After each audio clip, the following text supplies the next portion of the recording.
حدیث سے پتہ چلتا ہے کہ قرب قیامت میں جب مسلمان بہت کسمہ پرسی میں ہوں گے تو خراسان سے لشکر اٹھے گا۔ خراسان یہ افغانستان اور ایران کا حصہ،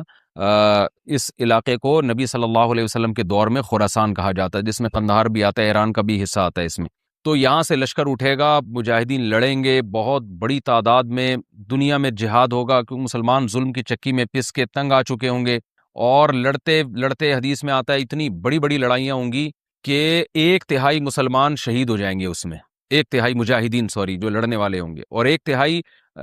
جو ہوں گے وہ میدان جنگ سے بھاگ جائیں گے، اور 1/3 کو اللہ فتح عطا فرمائے گا۔ تو جو 1/3 میدان جنگ سے بھاگ جائیں گے، نبی صلی اللہ علیہ وسلم نے فرمایا ان کی توبہ کبھی قبول نہیں ہوگی۔ جو 1/3 شہید ہو جائیں گے وہ افضل ترین شہداء ہوں گے اس وقت کے، اور 1/3 کو اللہ تعالیٰ غلبہ عطا فرمائیں گے۔ ایک واقعہ تو ہمیں قرب قیامت میں نبی صلی اللہ علیہ وسلم سے یہ ملتا ہے صحیح حدیث سے۔ دوسرا ہمیں یہ ملتا ہے کہ قرب قیامت ہی میں مسلمان کسمہ پرسی کا شکار ہوں گے،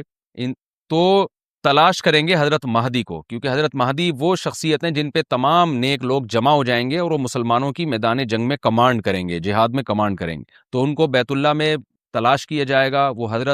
وہ رسول اللہ صلی اللہ علیہ وسلم کی اولاد میں ہوں گے، اور لوگ ان کو پہچان لیں گے، اہل اللہ پہچان کر ان کو اپنا امیر بنائیں گے، اور ان کی قیادت میں پھر لڑائی اور جہاد شروع ہوگا۔ اور یہ لڑائی جب دمشق میں لڑائی ہو رہی ہوگی تو دمشق میں عصر کی نماز کے وقت حضرت مہدی، میں نے جو یہ کہا کہ دمشق میں لڑائی ہو رہی ہوگی، مقصد یہ نہیں ہے کہ دمشق کوئی میدان جنگ بنا ہوا ہوگا، مقصد یہ ہے کہ وہ مجاہدین کا لشکر دمشق میں ہوگا عصر کی نماز کے وقت، لڑائی چاہے کسی اور میدان میں ہو رہی ہو، لیکن احادیث میں ہمیں دمشق کا تذکرہ ملتا ہے۔ تو دمشق میں حضرت شام کا تذکرہ ملتا ہے، اور جو قرائن ہمیں ملتے ہیں وہ دمشق کی ایک خاص مسجد ہے، وہ مسجد حضرت مفتی تقی عثمانی صاحب اور مفتی رفیع عثمانی صاحب نے اس کو ہائی لائٹ بھی کیا، لیکن وہ یقینی نہیں ہے، یہ خوب سمجھے، انہوں نے اس کا بھی تبصرہ کیا ہے کہ اس کے بارے میں کوئی یقین نہیں ہے۔ تو حضرت مہدی عصر کی نماز پڑھا رہے ہوں گے، لوگ امامت میں آپ کے پیچھے کھڑے ہوں گے، یہاں تک کہ مسجد کے مینار پر، آج بھی وہ مینار موجود ہے جس کے بارے میں غالب گمان ہے کہ یہ وہ مینار ہے جہاں حضرت عیسیٰ علیہ السلام نازل ہوں گے، غالب گمان کے درجے میں کہا جا سکتا ہے، ورنہ پھر اسی کے اڑوس پڑوس میں کوئی مسجد ہوگی۔ میرا اگر شام جانا ہوا تو انشاءاللہ میں ارادہ ہے کہ میں ولاگ میں اس مسجد کا بھی تذکرہ کروں گا، اس جگہ کا بھی تذکرہ کروں گا، لیکن میں پہلے یہ بات بتا دوں کہ وہ 100% یقینی نہیں ہے، ایسا نہ ہو کہ اس مسجد کے مینار پہ چڑھ کے لوگ جو ہے وہ اس کے کوئی مینار کو ہی چاٹنا شروع کر دیں تبرک کے طور پہ۔ تو عصر کی نماز کا ٹائم ہوگا، حضرت عیسیٰ ابن مریم علیہ الصلوۃ والسلام فرشتوں کے کندھوں پہ ہاتھ رکھ کے نیچے اتریں گے نماز کے ٹائم پہ، یعنی آسمان سے مینار تک آئیں گے، اور پھر مینار سے آپ کے لیے سیڑھیاں لگائی جائیں گی، سیڑھیوں کے ذریعے مینار سے نیچے اتریں گے، اور لوگ ان کو پہچان لیں گے۔ حضرت مہدی ان کو امامت کے لیے آگے کریں گے کہ آپ اللہ کے ایک پیغمبر ہیں، آپ نماز پڑھائیے، حضرت عیسیٰ علیہ السلام انہی کو آگے رکھیں گے، اور اس طرح کا مفہوم ہے حدیث میں کہ اللہ نے اس کام کے لیے آپ کو ہی منتخب کیا۔ کیا مطلب یہ امامت اس امت کا حق ہے؟ تو حضرت عیسیٰ ابن مریم علیہ الصلوۃ والسلام کا جو کام ہوگا وہ جہاد ہے، اور یہودیوں سے انتقام لینا، کیونکہ یہودیوں نے اپنے خیال میں حضرت عیسیٰ کو قتل کیا تھا، تو اللہ نے یہودیت ہی کے خاتمے کے لیے اور دجال کے خاتمے کے لیے عیسیٰ ابن مریم کو نازل کیا ہے۔ حضرت مہدی سے پہلے ہی دجال ظاہر ہو چکا ہوگا، دجال کے بارے میں حدیث میں آتا ہے کہ ہر پیغمبر نے اپنی امت کو دجال کے فتنے سے ڈرایا ہے۔ اچھا، یہ دجال ایک ایسی شخصیت ہے جس کا یہودی انتظار ہم سے زیادہ کر رہے ہیں، کیونکہ یہودی اس کو اپنے لیے نجات دہندہ سمجھتے ہیں، جبکہ حدیث میں آتا ہے کہ دجال کانا ہوگا اور اس کا خدائی کا دعویٰ ہوگا، اس کے پاس کچھ ایسی طاقتیں ہوں گی کہ مردے کو زندہ کر دے، زندہ کو مار دے، ایک طرف اس کے باغ ہوگا، ایک طرف اس کے آگ ہوگی، جو اس پر ایمان لائے گا اس کو باغ میں داخل کرے گا، اور جو اس پر ایمان نہیں لائے گا اس کو آگ میں داخل کرے گا۔ اور رسول اللہ صلی اللہ علیہ وسلم نے فرمایا اس کی جو آگ ہے حقیقت میں وہ جنت کا باغ ہوگا، اور اس کا جو باغ ہے حقیقت میں وہ جہنم کی آگ ہوگی۔ تو جو نبی کی باتوں پہ یقین کرتے ہیں وہ دجال کے فتنے سے محفوظ رہیں گے، اور حدیث میں سورہ کہف کی بھی تلاوت کا حکم ہے، جمعے کے دن جو کہف کی تلاوت کرتا ہے اللہ اس کو دجال کے فتنے سے محفوظ رکھتا ہے۔ اب آپ دیکھیں یہ سورہ کہف میں ہی قیامت کی علامات کا تذکرہ ہے نا، تو شاید اسی وجہ سے کیونکہ جو سورہ کہف پڑھتا رہے گا وہ یاجوج ماجوج کے واقعات بھی پڑھتا رہے گا اور اللہ کی قدرت کے واقعات بھی پڑھتا رہے گا، تو دجال کے فتنے سے اللہ اس کو اس برکت سے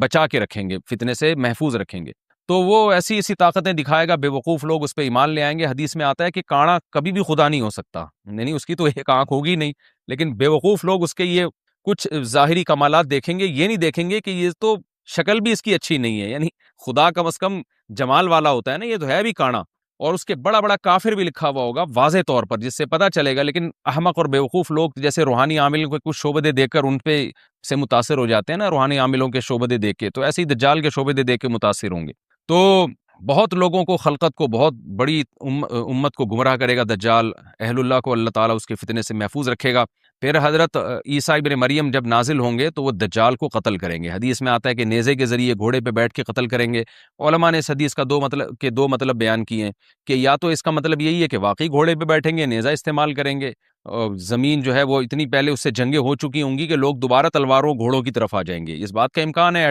ہر ملک ایٹمی طاقت بن چکا ہے، تو اگر یہ ایٹم بم سارے ملک آپس میں چلا دیں تو ہم دوبارہ گدے گھوڑوں والی زندگی پر آ جائیں گے، ٹیکنالوجی ساری تباہ و برباد ہو جائے گی، انسان کی ترقی۔ تو اس بات کا بھی امکان ہے کہ کوئی اس سے پہلے ہو سکتا ہے کوئی ایسی جنگ عظیم ہو کہ انسانیت دوبارہ پہاڑوں پتھروں کے دور میں آ جائے۔ لیکن ظاہر یہ معلوم ہوتا ہے کہ رسول اللہ صلی اللہ علیہ وسلم نے جو کلام کیا ہے، ظاہر ہے اس دور کے لحاظ سے جو لوگوں کے جہاں تک جو لوگوں کی مینٹل اپروچ ہے وہاں تک، تو نبی صلی اللہ علیہ وسلم میزائل یا اور ٹینکوں کا تذکرہ کرتے تو کیا سمجھ میں آتا؟ تو گھوڑے سے مراد ہے جو اس زمانے کا گھوڑا ہوگا، اور نیزے سے مراد ہے اس زمانے کا جو اسلحہ ہوگا، کیونکہ نیزہ نبی کے دور کا ایک مناسب اسلحہ تھا اور گھوڑا نبی کے دور کی میدان جنگ کی ایک مناسب سواری تھی۔ تو اس سے یہ بھی پتہ چلتا ہے کہ ہو سکتا ہے عیسیٰ ابن مریم نیزے کے بجائے کوئی کلاشنکوف کا استعمال کر لیں، تو یعنی وہ نیزہ جو ہے وہ اس کلاشنکوف کی یا جو بھی اسلحہ اس وقت حضرت عیسیٰ ابن مریم استعمال کریں گے اس کی ایک تعبیر ہے، تو اس کا بھی پورا امکان ہے۔ تو ہمیں بہرحال اتنا ایمان ہمارے لیے ضروری ہے کہ دجال کو قتل کرنے والی جو ذات ہے جو شخصیت ہے وہ عیسیٰ ابن مریم علیہ الصلاۃ والسلام ہے۔ تو حضرت عیسیٰ کے ذریعے اللہ تعالیٰ دجال کو قتل کریں گے، اور حضرت عیسیٰ کی قیادت میں زبردست جہاد ہوگا۔ حدیث میں آتا ہے کہ عیسیٰ ابن مریم اس دنیا کو امن سے بھر دیں گے، اتنا امن ہو جائے گا اور اتنی مالی فراوانی ہوگی، اتنی مالی، کیونکہ دنیا میں مال بہت ہے، ڈسٹریبیوشن صحیح نہیں ہے، جو تقسیم ہے نا مال کی وہ ظالمانہ ہے، جس کی وجہ سے غریب سے غریب تر ہے، امیر سے امیر تر ہے۔ حضرت عیسیٰ ابن مریم ایسا نظام قائم کریں گے کہ جس سے مال کی صحیح تقسیم، اور لوگ اٹھیں گے زکوٰۃ کا مستحق تلاش کریں گے، اور لوگوں کو زکوٰۃ کا مستحق نظر نہیں آئے گا، غریب تلاش کرنا مشکل ہو جائے گا۔ یعنی ایک آدمی، حدیث کے مفہوم ہے کہ زکوٰۃ لے کے گھومتا رہے گا اور اس کو کوئی غریب نہیں ملے گا، اتنی مالی فراوانی ہو جائے گی۔ پھر ترمذی کی روایت میں آتا ہے کہ اللہ کی طرف سے برکتیں ایسی نازل ہوں گی کہ بڑے بڑے انار پیدا ہوں گے، بڑے بڑے انگور پیدا ہوں گے، زمین اپنی برکتیں کھول دے گی، اور حضرت عیسیٰ علیہ السلام خنزیر کو بھی دنیا سے ختم کر دیں گے خنزیر کی نسل کو ختم کر دیا جائے گا، وَيَضَعُ الْجِزْيَةَ، اور جزیہ کا نظام ختم، اما الاسلام و اما السیف، یا تو تلوار یا اسلام، اس کے علاوہ نہیں۔ تو نبی صلی اللہ علیہ وسلم کو اللہ نے جس مقصد کے لیے دنیا میں بھیجا تھا، اس مقصد کی جو تکمیل ہے وہ عیسیٰ ابن مریم کے ذریعے۔ باقی اس میں حکمتیں کیا ہیں، اس پر میرے الگ سے بیانات موجود ہیں کہ اللہ نے حضرت عیسیٰ ابن مریم کا انتخاب کیوں کیا اس کام کی تکمیل کے لیے، اسی امت میں کوئی کیوں منتخب نہیں کر لیا، یا یہ کہ پیغمبر صلی اللہ علیہ وسلم ہی کے ذریعے پوری دنیا میں اسلام کو غالب کر دیا جاتا، اس میں کیا حکمتیں ہیں، اس پر میرے الگ سے بیانات موجود ہیں۔ ابھی تو میں کوشش کرتا ہوں کہ تفسیر سے میں جو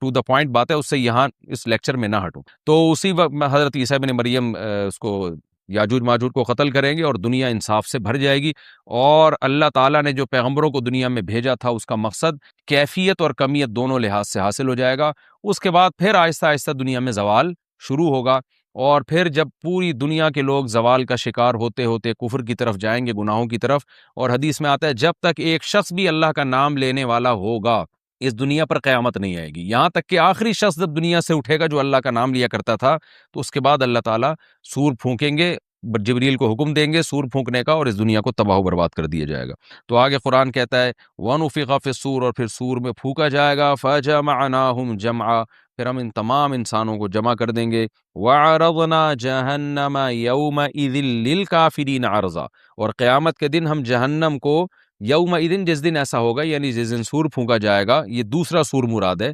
للکافرین عرضا، کافروں کے سامنے پیش کر دیں گے، الذین کانت اعینہم فی غطاء عن ذکری، یہ وہ لوگ ہیں جن کی آنکھیں میری یاد سے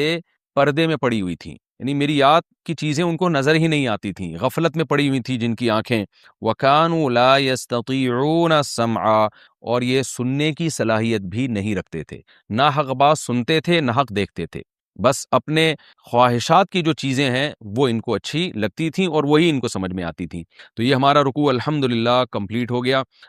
اس رکوع میں ہمیں بہت سارے اسباق ملتے ہیں، میں نمبر وار اس کو مختصراً بیان کر دیتا ہوں۔ پہلی بات تو یہ کہ دیکھیں اللہ تعالیٰ نے کیسے کیسے بادشاہ دنیا میں بھیجے ہیں اور کتنے پاورفل بادشاہ۔ حضرت ذوالقرنین کا نام ہی قرن والا، دو کناروں والا، زمین کے بہت بڑے حصے کو حضرت ذوالقرنین نے فتح کیا، اور اللہ کے نیک بندے کیسے اللہ کے راستے میں لڑتے رہے ہیں۔ تو یہ جو لوگ بیٹھ جاتے ہیں نا بس عبادت کرو اور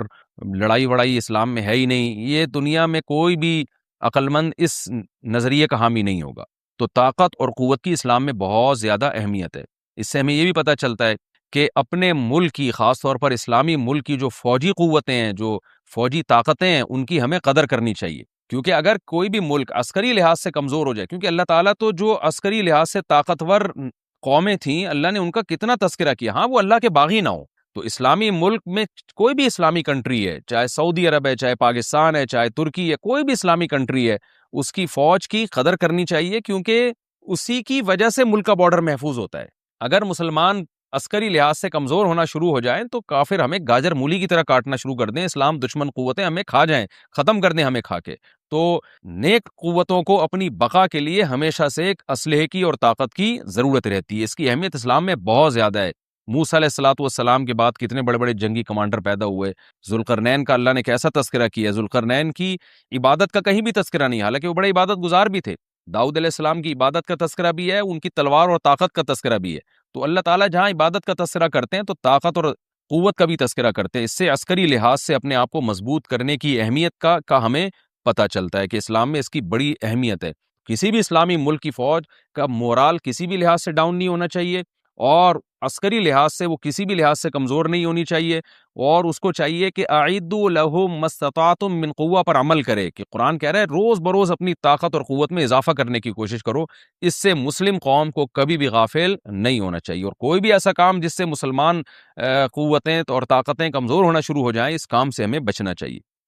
دوسری بات ہمیں یہ پتہ چلی کہ اللہ تعالیٰ نے اہل اسلام کے ذمے پوری دنیا کی ذمہ داری لگائی ہے، کسی ایک ملک کی نہیں۔ جتنے بھی پیغمبر آئے ہیں جب وہ دنیا فتح کرنا شروع کی ہے تو کہیں رکے نہیں ہیں وہ کہ بھئی یہاں تک، اس سے آگے نہیں جانا۔ ان کی صلاحیت ہی ختم ہو گئی ہو، وسائل ہی ختم ہو گئے ہوں تو الگ بات ہے۔ تو پوری دنیا ہے جس میں اللہ کے دین کو غالب کرنا ہے۔ اب اس کا طریقہ کیا ہوگا؟ ظاہر ہے جو جس زمانے میں سوٹیبل طریقہ ہو وہ اختیار کیا جائے گا۔ تو حضرت ذوالقرنین پہلے انتہائی مشرق کی طرف گئے ہیں، جہاں سورج نکلتا ہے، تو وہاں سے جہاں سے آبادی شروع ہو رہی ہے، اور ان کا خیال تھا کہ اب آگے آبادی نہیں ہے، تو پھر جا کے سٹاپ کیا ہے۔ مغرب میں بھی ایسے ہی، شمال میں بھی ایسے ہی۔ تو ہمیں جب دیکھتے ہیں کہ جب صحابہ کرام نے دنیا فتح کرنا شروع کی ہے تو ہمیں مسلمان کمانڈروں میں بھی ایسے واقعات ملتے ہیں کہ وہ علاقے فتح کرتے کرتے سمندر کے کنارے پہنچے، اور انہوں نے سمندر کو دیکھ کے کہا کہ تیرے آگے بھی آبادی ہوتی نا تو ہم اللہ کا کلمہ وہاں بھی بلند کرتے۔ تو یہ دور تھا مسلمانوں کا، اور یہ عیسیٰ ابن مریم دوبارہ پھر وہی کریں گے، پوری دنیا کو فتح کریں گے۔ تو حضرت ذوالقرنین کے اس واقعے سے پتہ چلتا ہے کہ پوری دنیا کی ذمہ داری اللہ نے ہمیشہ سے اہل اللہ پہ لگائی ہے، اور وہ پوری دنیا میں اللہ کے دین کو غالب کرنے کی کوشش میں ہمیشہ سے لگے رہے ہیں۔ تیسری بات ہمیں پتہ چلتی ہے کہ اسباب اور وسائل کی اہمیت۔ حضرت ذوالقرنین نے جب اتنا پہاڑوں کے بیچ میں اتنا یعنی لوہے کی پلیٹیں لگا کے، تانبا پگھلا کے آہنی دیوار بنائی ہے تو خوش ہوئے ہیں، ھذا رحمت من ربی، یہ میرے رب کی رحمت ہے۔ تبھی تو اللہ کا شکر ادا کیا نا، خوشی پہ شکر ادا کیا جاتا ہے۔ تو اس سے یہ بھی پتہ چلتا ہے کہ سائنس اور ٹیکنالوجی، دیکھیں یہ کام ٹیکنالوجی کے بغیر ممکن نہیں تھا۔ تبھی تو اس قوم نے کہا نا ذوالقرنین سے کہ ہم پیسے آپ کو دیں گے، لیکن ہمارے پاس وہ وسائل نہیں ہیں، وہ ٹیکنالوجی نہیں ہے ہمارے پاس۔ اور بظاہر ایسا لگتا ہے کہ ان کے پاس لوہا بھی تھا، تانبا بھی تھا، کیونکہ حضرت ذوالقرنین اب یہ تو نہیں ہے نا کہ زمین کے مشرق کی طرف دوبارہ لوہا جمع کرنے گئے ہوں، تو وہیں سے جو کچھ ہوگا نکالا ہوگا۔ تو وسائل اس قوم کے پاس تھے، ٹیکنالوجی نہیں تھی کہ اس لوہے کو اور اس تانبے کو پگھلا کے دونوں پہاڑوں کے بیچ میں پلیٹیں کیسے بنانی ہیں، اور ان کو کیسے ان کے بیچ میں تانبا کر کے کہانی دیوار بنائیے، یہ ٹیکنالوجی ان کے پاس نہیں تھی۔ تو اس سے ہمیں ٹیکنالوجی کی ویلیو کا بھی پتہ چلتا ہے۔ آج مسلمان اس میں بھی بہت پیچھے چلے جا رہے ہیں اور اس کو مذہب سمجھنا شروع کر دیا ہے، یہ بات بھی غلط ہے۔ حضرت ذوالقرنین نے اتنی طاقت اور قوت کا استعمال کیا، اور اتنے زبردست طریقے سے اس وقت جو بھی اس سوٹیبل ٹیکنالوجی تھی اس کا استعمال کر کے دو پہاڑوں کے بیچ کے راستے کو بند کر دیا، اور اس پہ خوشی منائی حضرت ذوالقرنین نے۔ یہ نہیں کہا کہ بھئی اس سے کچھ بھی نہیں ہوتا، اصل میں تو بس انسان کو چاہیے کہ وہ اللہ اللہ کیا کرے بیٹھ کے، اور یہ کیا اللہ سے بس مدد مانگو، اللہ ہی۔ یاجوج ماجوج کے بارے میں ان کو کہہ دیتے ہیں ذوالقرنین کہ تم سب رات کو تہجد میں اٹھ کے دعائیں مانگو، اللہ یاجوج ماجوج سے تمہیں بچا لے گا۔ نہ نہ نہ، حضرت ذوالقرنین نے کہا دعائیں بھی مانگو، یقیناً حکم دیا ہوگا دعائیں مانگنے کا، لیکن ہم پورے اسباب اور وسائل استعمال کریں گے، لوہے کی پلیٹیں بنائیں گے، تانبے کو پگھلائیں گے، اوپر چڑھائیں گے، اور اس طرح سے پوری مضبوط دیوار بنائیں گے۔